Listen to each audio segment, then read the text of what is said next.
Let me start by saying this. There's so many headlines that continue to say things that, like, the Democratic Party and the progressive movement are losing black voters, when the black male voters. When the truth of the matter is, one of the most reliable voting blocks for the liberals or the progressive movement in this country are African American male voters. Right. This isn't just a statistical gap. This has become a lingering perception. We are simplified in moments of scrutiny, we are sidelined in moments of participation, and we are consistently viewed through a narrow lens. Black men don't show up. We've heard that headline before. When in fact, the US Census Bureau found that between 55 and 60% of black men showed up in the 2020 election during a global pandemic where it hit our community the hardest. That puts our turnout ahead of Latino men and just barely trailing white men. Roughly 12%, here's another one for you, in 2024, roughly 12% of black men voted for Donald Trump.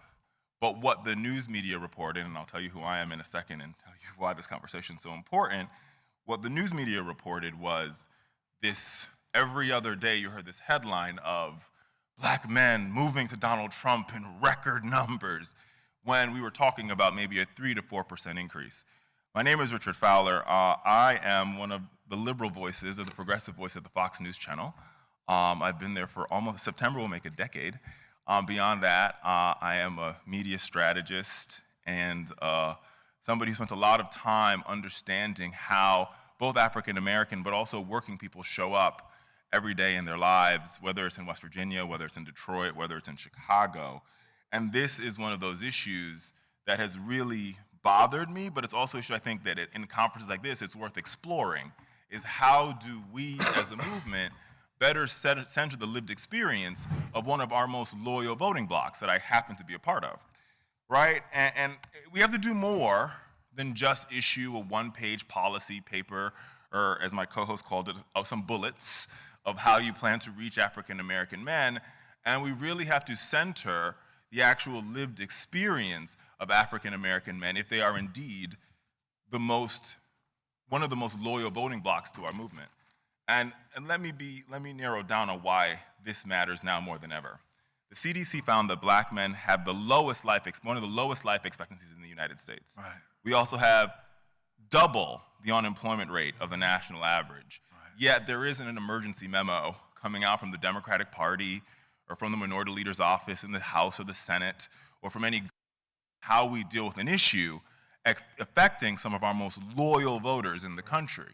And so if the goal is how we rebuild our democracy, and if the goal is how we strengthen this here country, if we're not centering the lived experience on our end, on our side, of a group of people that not only vote loyally for our party, but they also are one of the only groups in the country that vote more likely with their women than any other population group. So how black women vote, black men almost vote the same. And so we really have to have a conversation, and I hope these brothers and Josh, when he gets here in a couple of minutes, will be able to crystallize how we do it and how we do it in a more effective way. So Charles, I'll start with you, because this is a conversation that we have on our podcast every week. But what I just laid out oftentimes is this sort of lived reality where we, as a voting demographic, sort of become flattened, right? We become sort of monolithic, singular. We got to get to black men, so let's talk about crypto, or let's talk about criminal justice reform, or let's give them some access to, some capital, and we would have solved our black man problem. What is the problem, and how do we solve it? That's a big question, I know. That is a big question. Thank you for having me, friend. I'm glad that you framed what you did the way that you did, because what it does is it begins to scratch the surface around the degree of nuance that is this conversation. Right. Oftentimes, I co-hosted along with my friend Tremaine Lee for MS Now a special in 2024 called Black Men in America, The Road to 2024. Thank you. And we run around the country and we talk to black men in advance of the election. And one of the things that I saw consistently and that I heard consistently, which was a fight when I had conversations with women in community, was we are tired as black men of being shamed to the ballot box because we have legitimate asks. And when we push for those asks, we're told if you don't go vote, you're stupid. If you stay home, you just must be dumb. And what that in and of itself tells me is that there was an inability to recognize the nuance in the conversation. It wasn't a decision to choose the couch for those people who did because of laziness. It was an active choice when looking at the indexes and the metrics that Richard just pointed to. Historically, black men, whether in the presence of a Democratic leader or a Republican leader, have lagged behind in unemployment to every group in America only other than Native American men. That's it. Every other ethnic group in America, black men have historically, since they have kept unemployment statistics by race, been last. Life expectancy, same thing.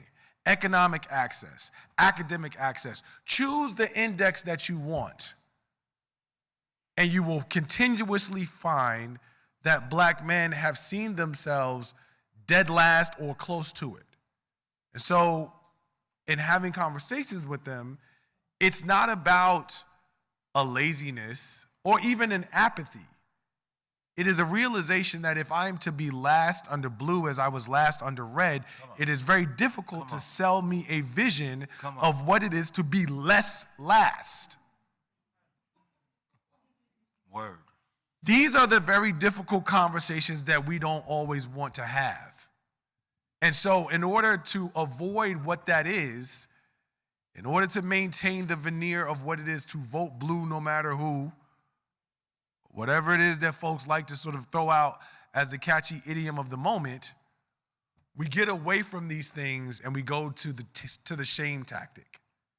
We sort of use that as a bludgeon over the head of black men to say, if you're not doing X, Y, Z, then you don't care about your people, you don't care about your community.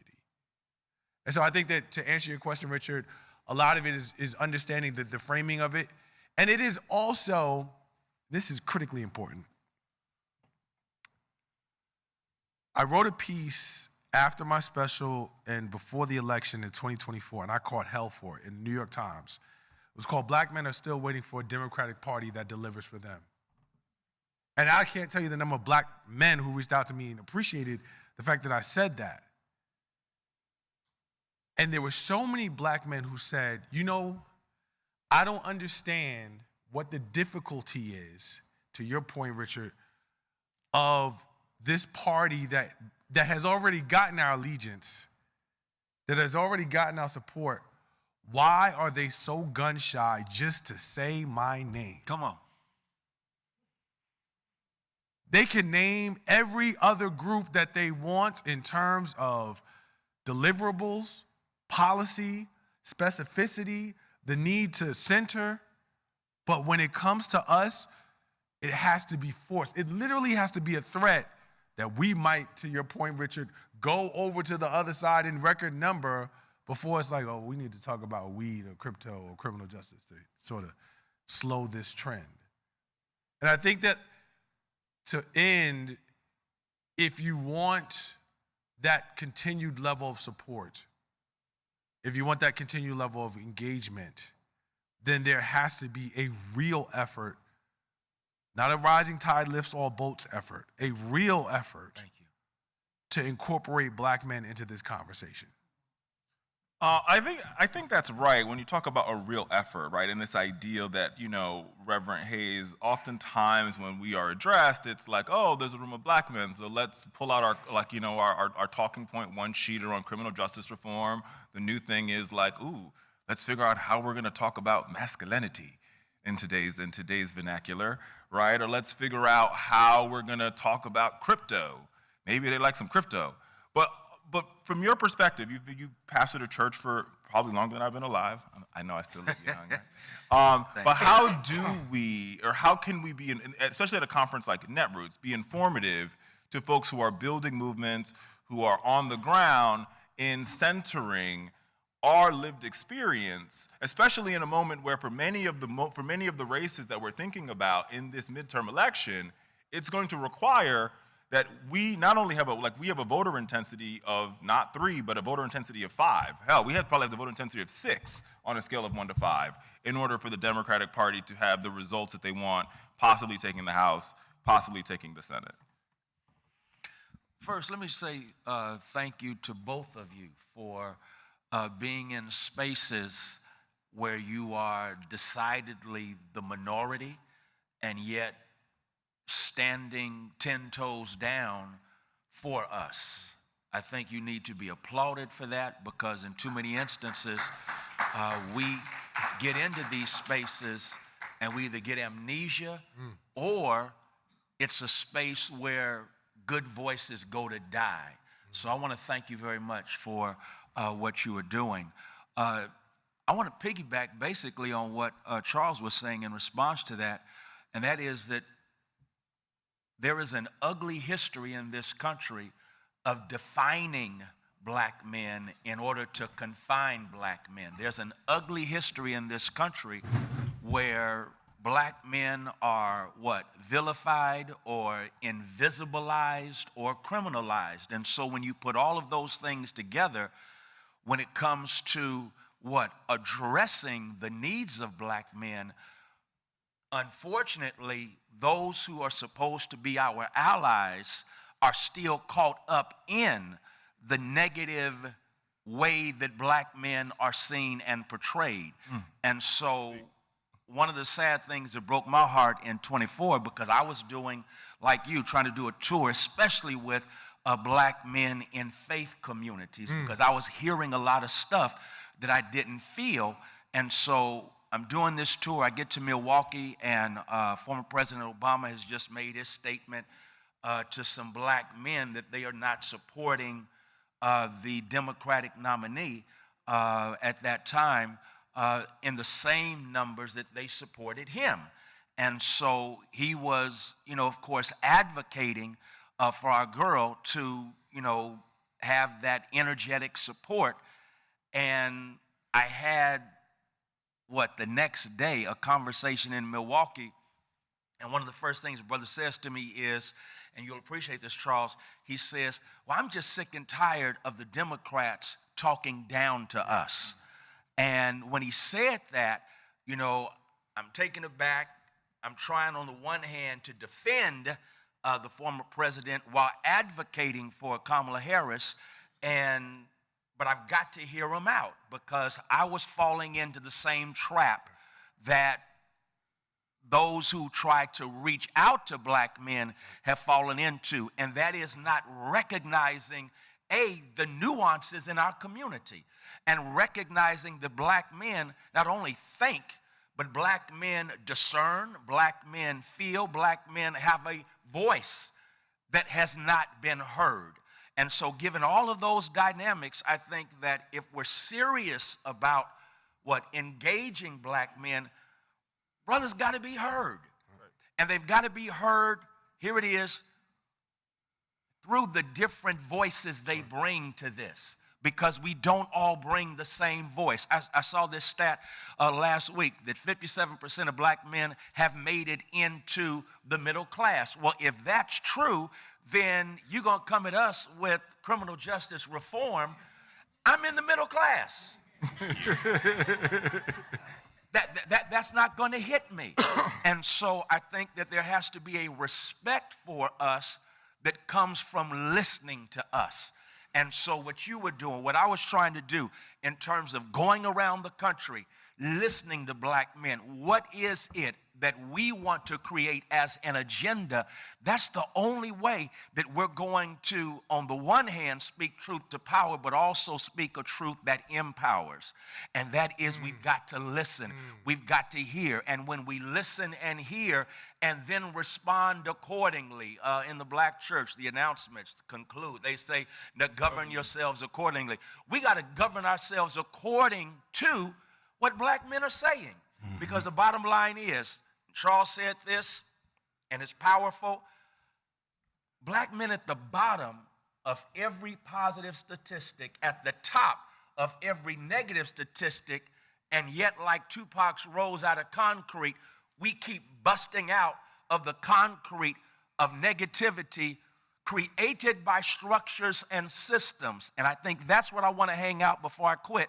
And that is, black men recognize, I saw this stat that said 67% of black men recognize that there are political restraints, systems that preclude possibilities for black men. So you got black men, 57%, making it to the middle class, but at the same time recognizing there are structures and systems that abort my possibilities, that get in the way of me becoming my full self. And so if we're going to be serious about this thing, there's going to have to be an all-out assault on systems and structures that continue to get in the way of black men in this 250th year. And here we are in Philly of the Declaration of Independence. I find that poetic that we're in Philly, net roots, 250 years ago, July 4th, Declaration of Independence.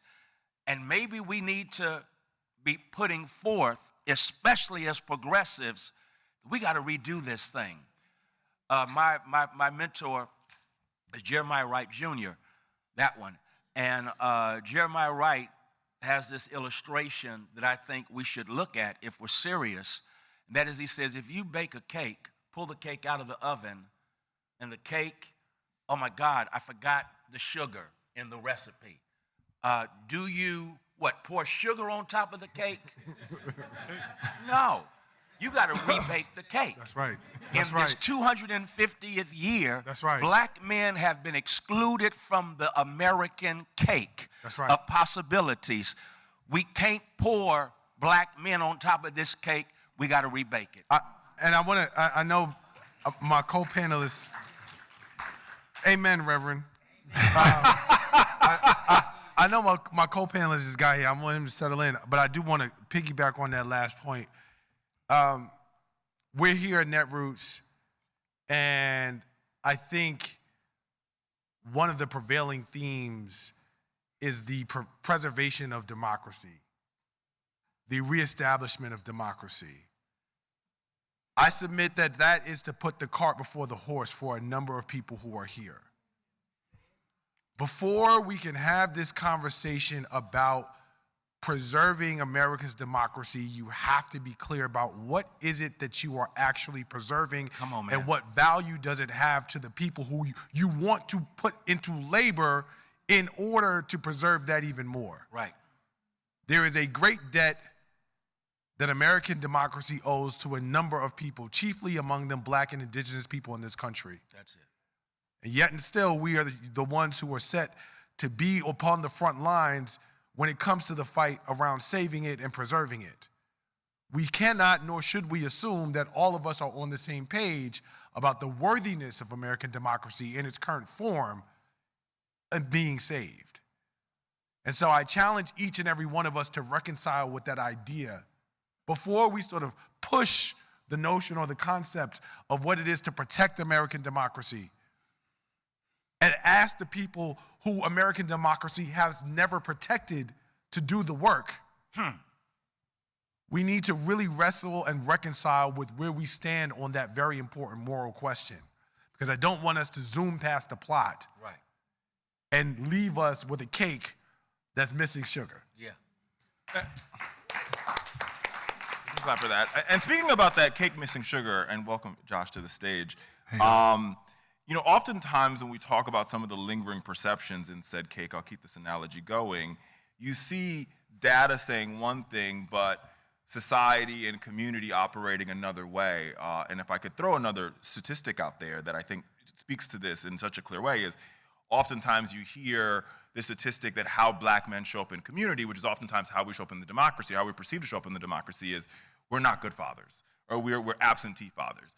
When the data actually says the opposite. Not only are we not absentee fathers, we're actually, according to the CDC, we're better fathers than white men. Right. We're better fathers than Latino men. We're often the father, according to the CDC, we're ones that bathe our children, take our children to school. Here in Philly, There's a whole thing about black men walking their kids to school, right? And oftentimes, if we're perceived as not being good fathers, if we're perceived as not showing up in community, what ends up happening is that's how we're perceived in policy, right? So you'll often hear politicians say, well, we need to make sure that we have good black families. Well, we do, right? So the question then for you, Josh, as somebody who's a pollster who sort of studies this data and studies how voters show up, is how do we work on changing some of these lingering perceptions when the data is saying something completely opposite to how both the movement shows up, but also the politicians who are part of that movement show up? Yes. Thanks for having me. Sorry I'm late, y'all. I'm Joshua Doss. I'm a pollster at Hit Strategies. If I can, I'd like to add another misconception about black men. Obviously, the good fathers, one is one.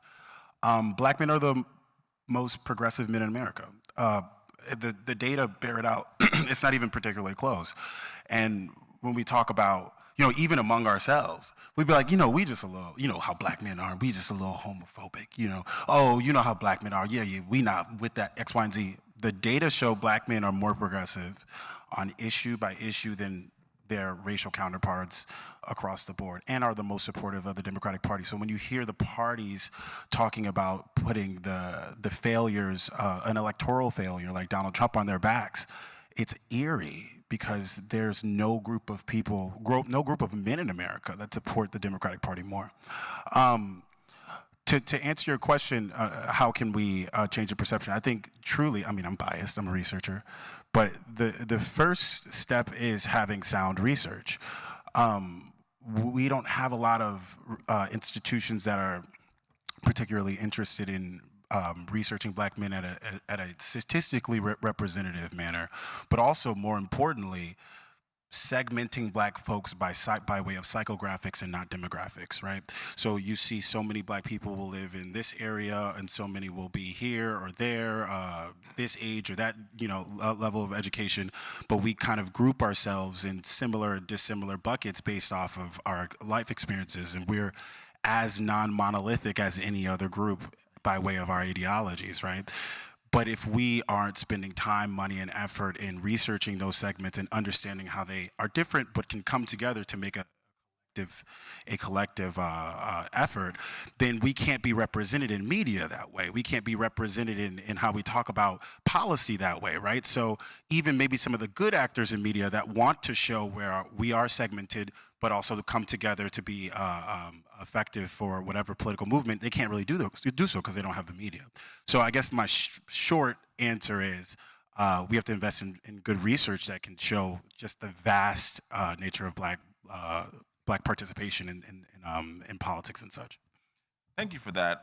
And I would be remiss if we were having this conversation and didn't also talk about power, right? Because there also are moments, and Reverend, you sort of touched on this, where despite all the odds, black men jump the hurdle, right? And I think we're in a unique time where you see, I call them the Brandons, they're both my friends, but you have, Mayor Brandon Johnson, you have Mayor Brandon Scott, you have, Mayor Woodfin, and you have brothers who have jumped the hurdles to lead major cities, and even in moments where they're leading and they're passing policies that work for their communities. And I'll zero in on these two brothers specifically. Yeah. Both of these two brothers, they have now the crime rate in Chicago and the crime rate in Baltimore are, and I've been covering this I'm also writing for Forbes magazine for the past couple of years, is the lowest it's ever been recorded since like the 1960s. Thank you. Yet the stories you hear coming out of Chicago is Brandon Johnson has a gift closet with Hugo Boss cufflinks in it, or the story you hear, the headline coming out of Baltimore is Brandon Scott bought a new secure car for his detail because he now has children. Like, so the story, like the media and the party infrastructure doesn't rally around to protect them or to swoon them like you see they've done for other candidates like Eric Swalwell, which took months for them to like say, oh, maybe what he's doing is wrong, right? But also, two, you have a media infrastructure that's like, we're gonna do everything in our power to make sure how black men in leadership are perceived is as bad as possible, even though they're doing things that white leaders in their cities could not do given the reins of power. And leaving, so real quick, I just want to add there, because narrative warfare is a part of it, and leaving room for President Trump during the midterms to say crime went down during my administration because of the things that I've done, right? Every moment we don't talk about how investing in community violence intervention programs had a correlative relationship in a reduction in crime in Chicago and Baltimore, these places, we leave points on the board for Trump to take credit for it as well. I just wanted to add that part in. No, that's real. And then when you think about the fact that the same Trump said that black men were born to be criminals in Washington, D.C., and the crime rate in D.C. is supposed to be this when it's that. And so there is a narrative that gets out there, and as you so brilliantly said, but there's no protection coming from the very people we've been the most loyal to, the fiercest allies to. Exactly. And so when you think about the fact that you pull that together, even among the Democratic Party, we remain second-class constituents who have to deal with the double standard. One of the things, and I'll say this right quick, one of the things that's been a trip is, I got drafted into this race, and it was a trip because I have been bending over backwards to make sure our stuff is tight and right, because the bottom line is, and as someone told me, who we all know and love, Jasmine Crockett, just know you can't get away with what they can get away with. Mm-hmm. So when you talk about the whole, what kind of democracy we must be looking at in terms of, okay, what are we going to be loyal to? What are we trying to rebuild? Do we really want a democracy that is an oligarchy? Do we really want a democracy that is filled with double standards and second-class citizens, even in a party where we are most loyal? That is what we are up against as black men, and I think having this conversation right now in this setting, and I'm so glad that the dominant demographic ain't black men. That's right. Because I think others need to hear what black men are thinking and feeling as we are still relegated to second-class citizenship while being under a double standard. And I want to give you a question on that, but I hold that because I do think to some extent the media plays a role in this, right? The media plays a definite role in laying out the storylines, and both myself, Charles, we've both been in it. We're not in we can't be in every editorial meeting in either of our networks, but oftentimes, to the point that Josh just made, they've given this current president so many points on the board for crime reduction, and they have yet to focus on the work being done by these brothers. But to the point that the Reverend also made, you're also not seeing, Chuck Schumer or this matter, Hakeem Jeffries showing up in Chicago or Baltimore saying, look at what these brothers are doing. Let's do this. Let's employ these strategies around the country because they're working, and these are lived experience strategies. Like I said, I know both of these brothers. Both Brandons live in the communities that they're talking about. Right. One lives in Austin and Chicago. One lives in West Baltimore. They understand the neighborhoods, that they're from these neighborhoods, and they're literally helping the people heal the cities themselves. But I'll let you answer. I think that the Reverend brilliantly highlighted, and you sort of followed up on what I like to call an integrity gap within the leftist apparatus. There's an integrity gap that exists when it fails to recognize, acknowledge, and to address many of the same shortcomings that are mirrored on the right internally.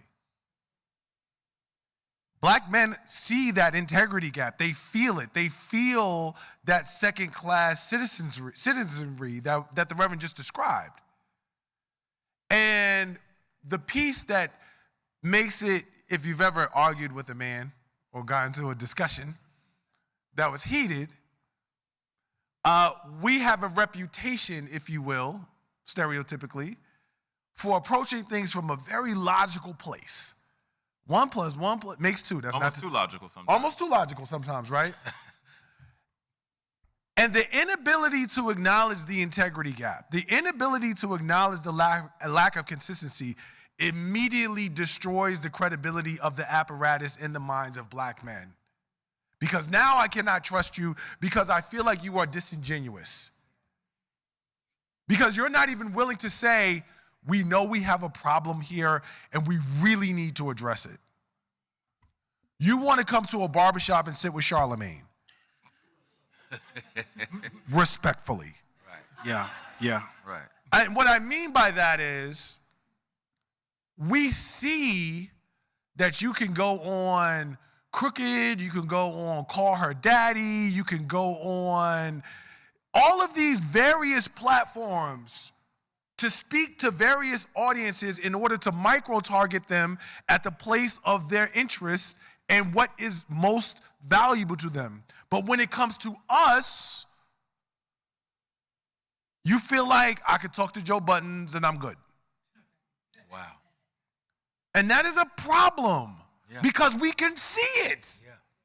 We don't need anyone to point out to us that the nuances within community among this demographic are things that you are not interested in because we have seen it with our own eyes. And that we understand by ourselves that there are legitimate people who you can talk to who are representative of the spectrum of ideology that exists among black men. But you choose not to. Why? Well, according to the unofficial autopsy, it is among the many things that you took for granted. And so now, when you have black men who have elected to stay home or sit on the couch, they are saying, I'm not going to be taken for granted anymore. That don't mean that I'm going over to the right. That don't mean I'm a Trump supporter. That doesn't mean I'm MAGA. But it means that I am looking at this, regardless of whatever you say from a shaming standpoint, I am looking at this with a different type of eye. And my eye is telling me that there's an integrity gap here. And it's not even being acknowledged. So before I go forward in the media, as far as that's concerned, Richard, I think that, we do some of this, and this is, and to Reverend's point about the audience here, I want us to be very, very thoughtful about the way that we sort of critique and unpack this conversation. I got in so much trouble because in 2024, when I guest hosted, anytime I guest hosted, and I was guest hosting a lot in 2024, every representative that I had on, every single one, I had a different question for them than many of my colleagues, but it was the same question I asked them. I said, where's your project 2025? Where is it? What you got? And people got mad at me over and over. They mad, why? This is not the time. When is the time? Thank you. What I mean by that in terms of media is that it is incumbent upon us to find different ways to have this conversation because we're not in every editorial room. That was my way of doing it. You may have had yours. But we cannot shy away from that because that means that the integrity gap that I've described in the party apparatus has begun to infiltrate its tentacles in other places as well, and that's problematic. But to that point, right? Because maybe it already has infiltrated, other apparatuses. I think it will show up. We see it show up in healthcare. We see it show up in public education. We see it show up in housing. We're oftentimes, to the point that the Reverend just made, on all the good statistics, we're at the bottom, and all the bad statistics, we're at the top. And so once again, and when there's other groups and their lives are at stake, and the group that comes to mind to me was right after the Supreme Court overturned Roe versus Wade. The party had a response, and it was like, this is a nationwide action plan. Here's what we are going to do. And even in that moment, when black men were called upon, and the statistic, and I like real polls, which are election day, that I think about right away is in Ohio. When reproductive justice was on the ballot, the group that voted the most to protect a woman's rights was not black women, was not white women. It was actually black men. Right. That's right. Right? And it wasn't, nobody did a case study on why is it that brothers in Ohio showed up for their wives, their sisters, their moms, their daughters, their nieces, more so than their neighbors, more so than any other group. So Josh, the question then becomes, as we sort of get to the end of this panel, is what's corrective here? Because I think we're at Netroots. People are going to leave this conference and begin to build what will be the plane that takes us to 2026, and I think some of those parts in that plane will likely take us to 2028.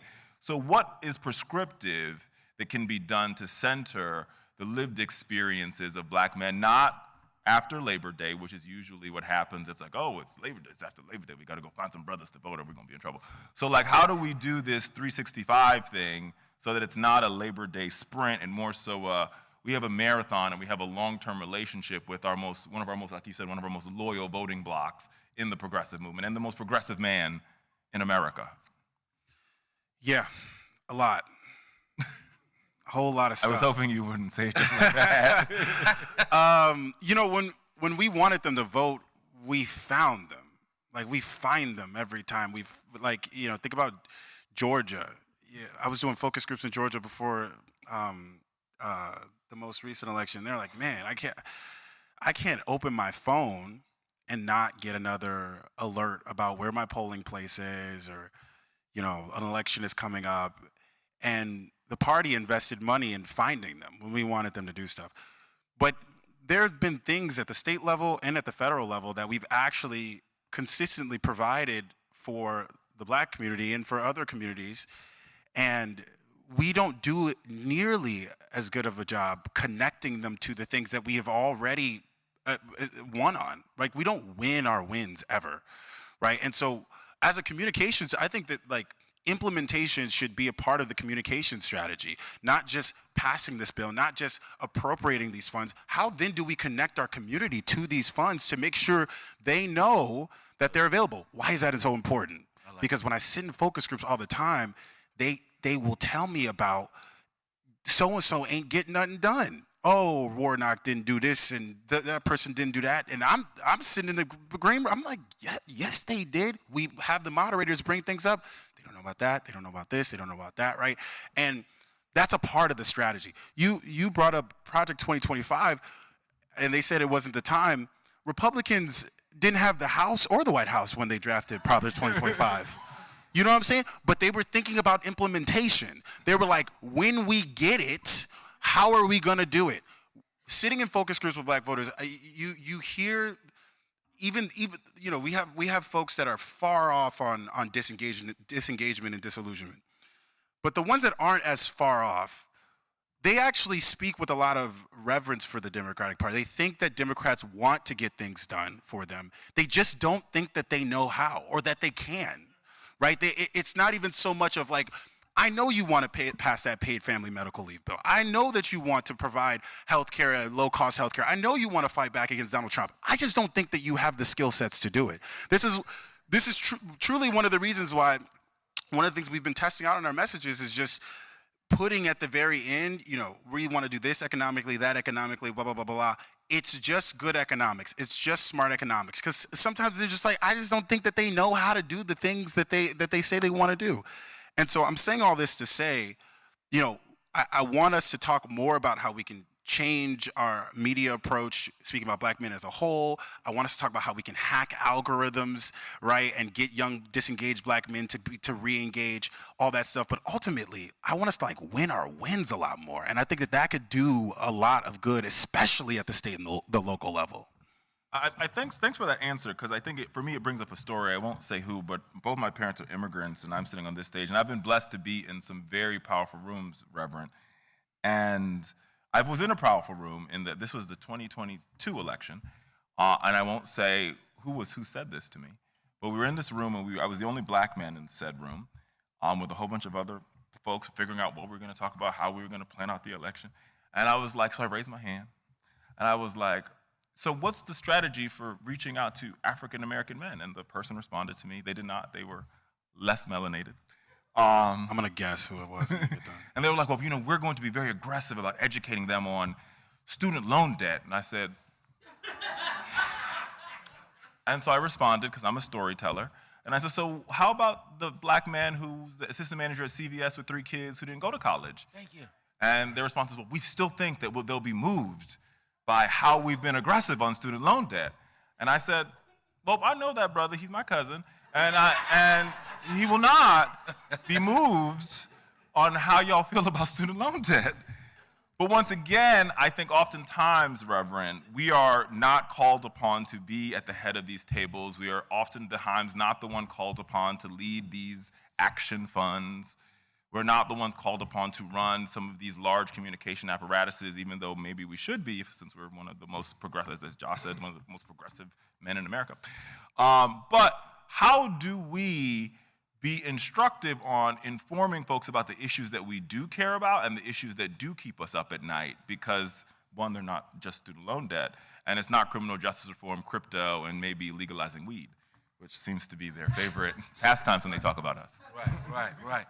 No, I appreciate that. I think it's important as we speak truth to power that we force them to listen.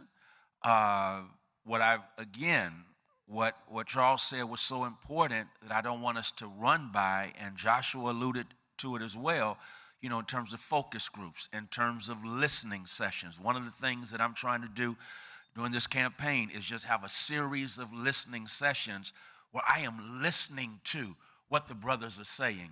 I got to say this, and I want to say this nicely, because I don't have to be, okay.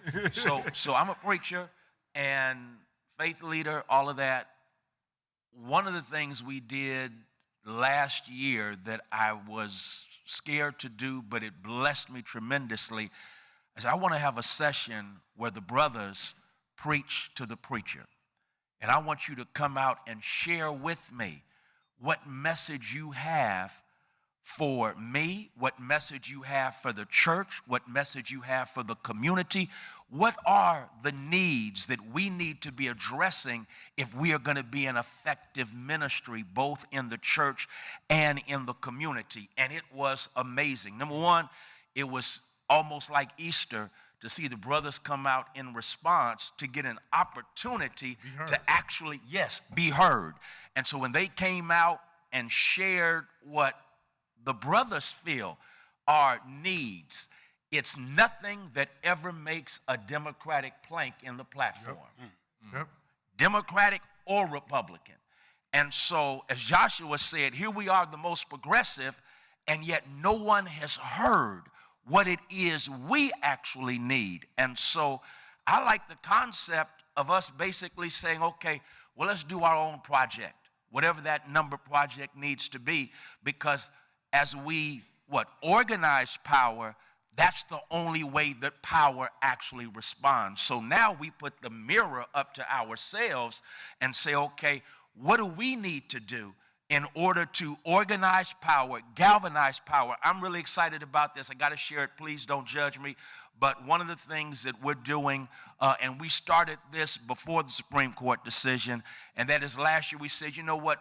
We've got to pay homage to Freedom Summer 64 and have a Freedom Summer 26. And so right now we are organizing all over the state of Texas, and we're going first to black men. Love my black women, no question about it. But we're going first to black men, and all of them are listening sessions, first and foremost. Until brothers are heard, we are going to miss a critical voice in shaping a progressive vision for what this country can look like. And what better time to do it than to refer back to another brother who on July 5th of a given year said, what to the slave is your 4th of July? Right. What to black men is the 250th anniversary of your Declaration of Independence? Speaking about that, and what is this moment that we're in, Charles, I do love my barber, but I think oftentimes the perception is, especially when we think about what our Declaration of Independence is for candidates, it's like, well, you got to go find some black men. So, and I'm doing these tropes on purpose so I can tease them all out. So when you hear it, you know you heard it here first. It's like, we just got to go find a barbershop because I guess they think that's where we spend all of our pastime. By the way, most barbershops now are on apps, and we make appointments, and we're there for like the 40 minutes that we need to be there, and then we leave. Thank you. We not spending all. And I listen, my barber's like, I spend more time with the barber than probably any other black man, but I only see him for like 30 minutes, so I don't hang out there. I don't play video games there. None of us do that. We have real lives. But anyway, so If it is not the barbershop, which is, I think, the common perception, is like, we got to do some black male outreach, whether it's a white candidate or in some cases a black candidate. The solution is get a camera crew, get their digital director, and let's put them in a barbershop and let's get as much footage as possible and let's repost it and say, look, our black voter outreach. Look at how we are preserving the democracy with black men.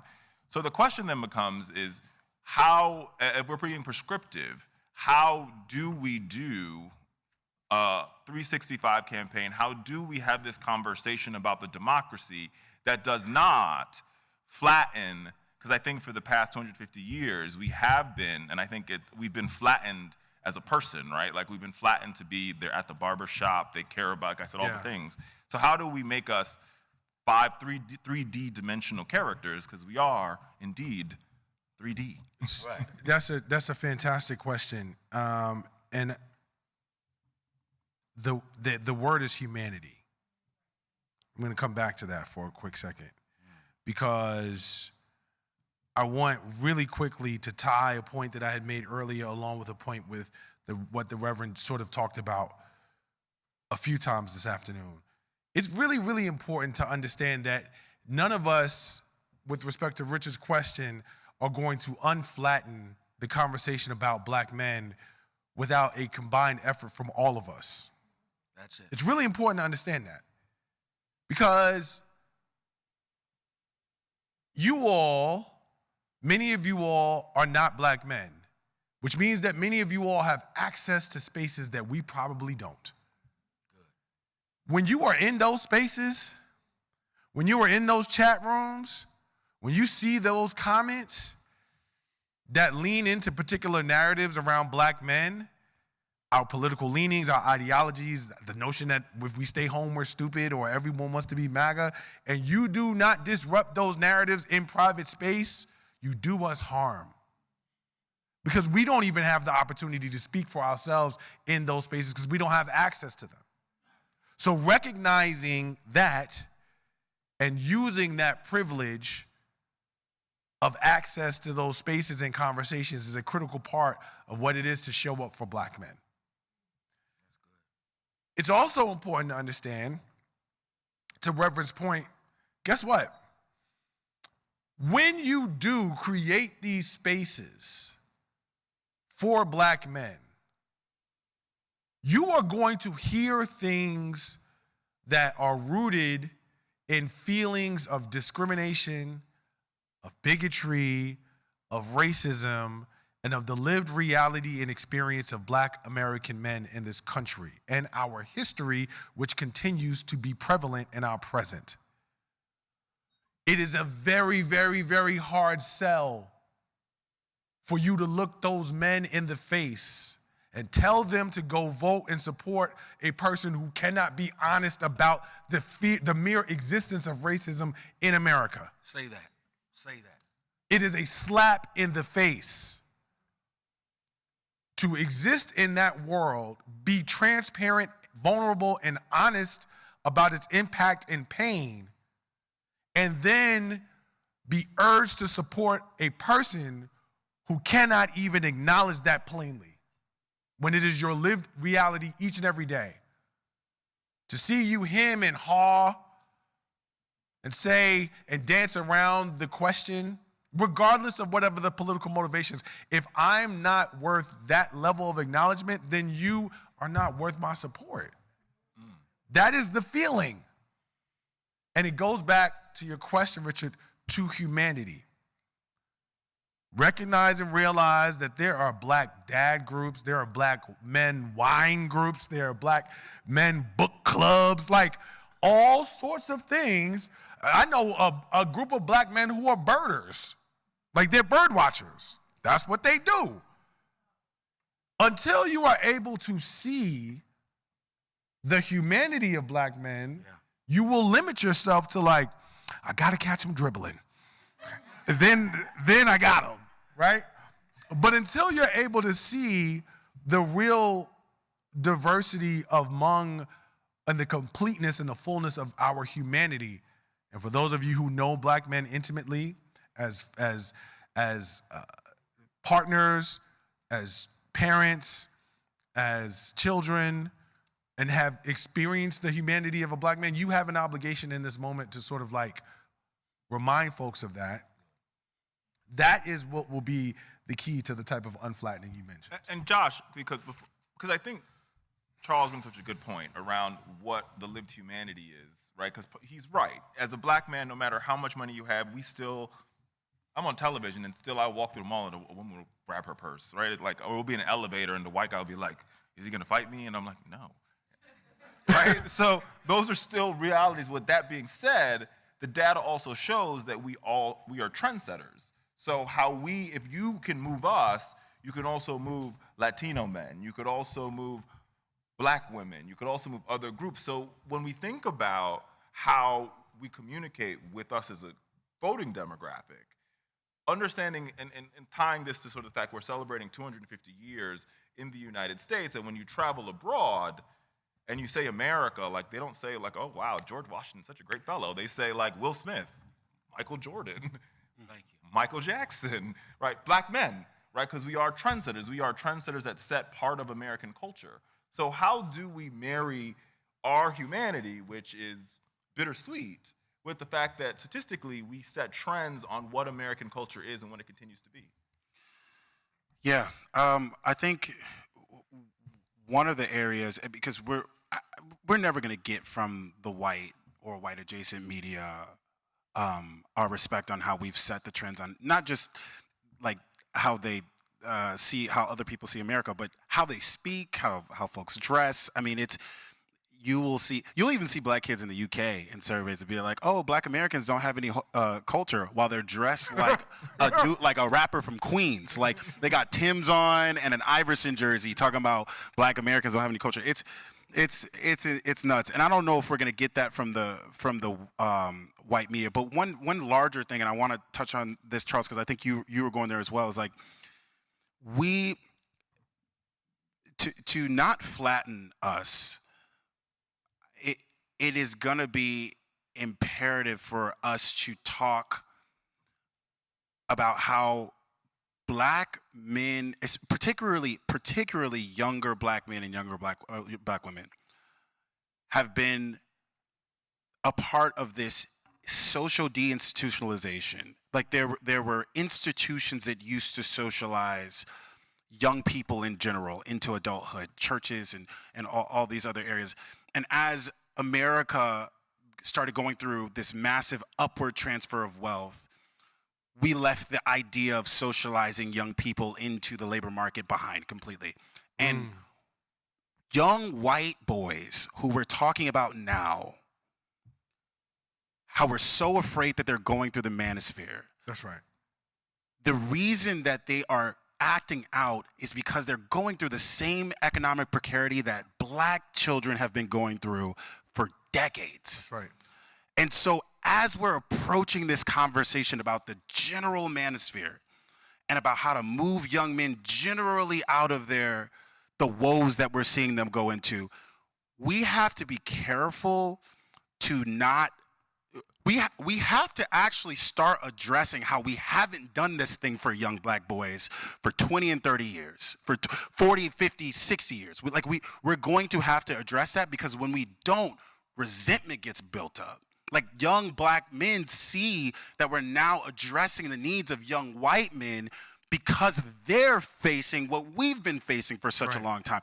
That's also a part of not flattening our entire experience as well. And I just wanted to pick up on that because Charles, you said that. I also don't know if I answered your question. I'm sorry. It was totally fine. You did okay. We have about 4 minutes left. Wasn't this good? This was so good. And with that time, you see what happens when you listen to black men? I was hoping if they're like I was going to leave it to final statements, but these brothers could talk on forever, and we'll be up here for a long time. So, is there any questions from the audience? I saw this hand with this lady, with the scarf. Hi. You all are reading my mind, and so you already sort of touched on this question that I had. But as you were talking about the flattening of the black male identity, and the spaces that stereotypically they think that you're in, like barbershops and the basketball court. And this is not to invalidate the Reverend. One of those, when it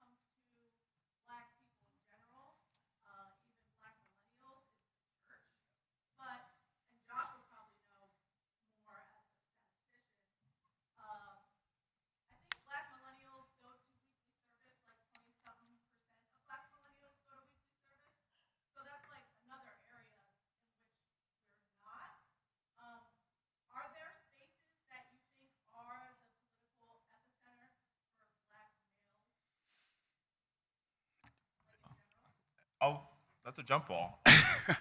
I mean, I'll say really quickly, that is what I meant when I said the deinstitutionalization. Like, yeah, okay.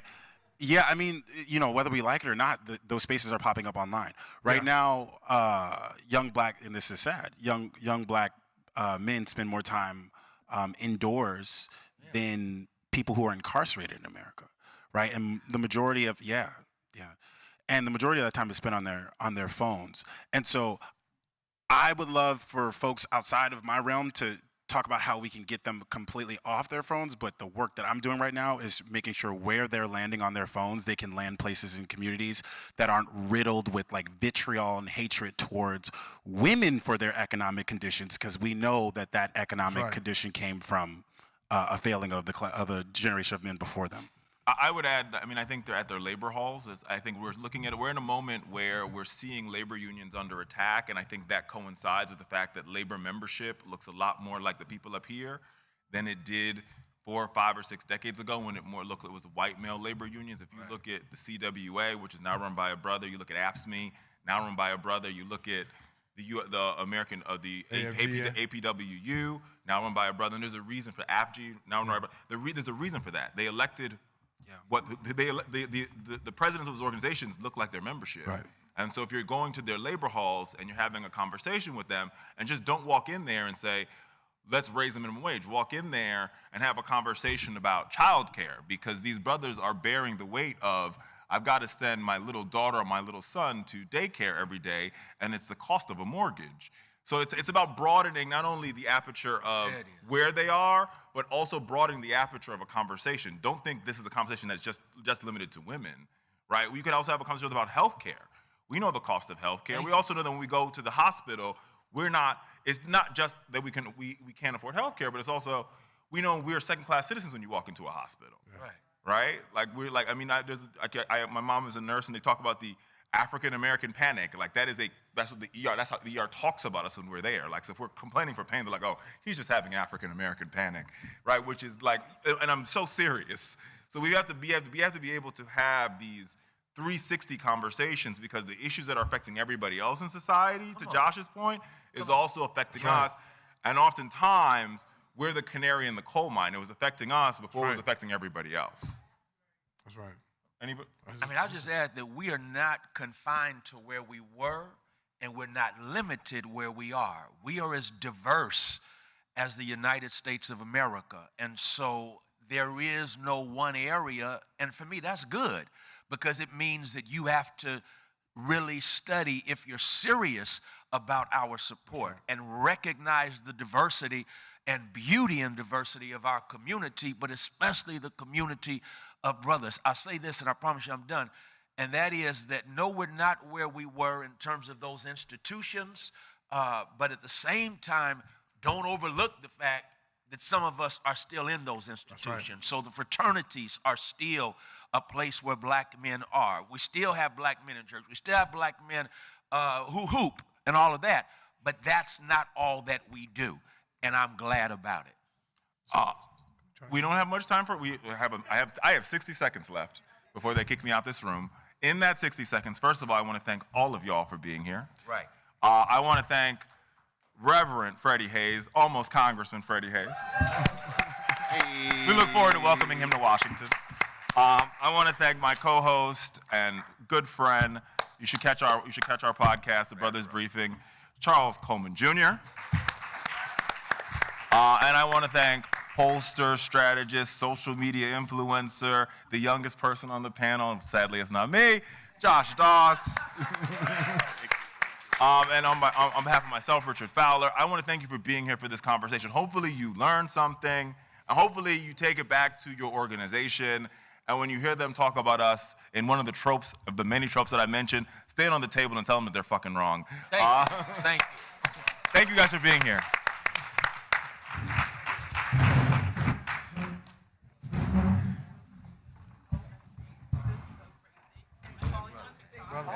I appreciate it.